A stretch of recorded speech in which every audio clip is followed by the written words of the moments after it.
Petrol కొరతపై YCP నేత సీదిరి అప్పలరాజు ఆరోపణలకు counter ఇచ్చారు పలాస ఎమ్మెల్యే గౌతు శిరీష. పెట్రోల్ బంకుల దగ్గర సాధారణ పరిస్థితులు ఉన్నాయంటూ వీడియో విడుదల చేశారు. ప్రతి చిన్న సమస్యకి చంద్రబాబే కారణమంటూ మతిలేని మాటలు మాట్లాడుతున్నారంటూ సీదిరిపై గౌతు శిరీష సెటైర్లేశారు.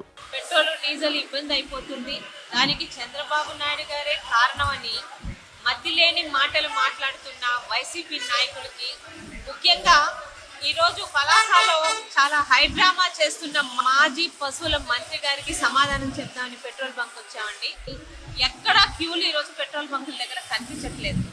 నిన్న కూడా కొన్ని పెట్రోల్ బంకుల దగ్గర క్యూలు కనిపించడానికి కారణం ఈ అప్పలరాజు లాంటి వైసీపీ నాయకులు లాంటి మతి లేని వాళ్ళు మాట్లాడే మాటలు విని కొంతమంది జనం నిజంగానే పెట్రోల్ నిల్వలు తగ్గిపోతాయేమని భయపడి నిన్న కాస్త హడావుడి అయ్యింది. కానీ వాళ్ళకి అర్థమైంది ఎక్కడ ఇటువంటి ఇబ్బంది లేదు.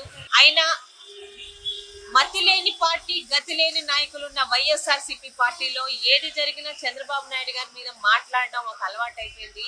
అప్పలరాజు గారికి ఒకటే ప్రశ్న, ఈ రోజు పెట్రోల్ బంక్ కి మీరు మీ వెనకాల మంది మాధవులు వెళ్ళి హడావుడి చేశారు కదా, మీ బండిలో పెట్రోల్ కొట్టించుకొని అక్కడికి వెళ్ళారా లేకపోతే నడుచుకొని వెళ్ళారా? మీ విజ్ఞతకే వదిలేసేస్తున్నారు.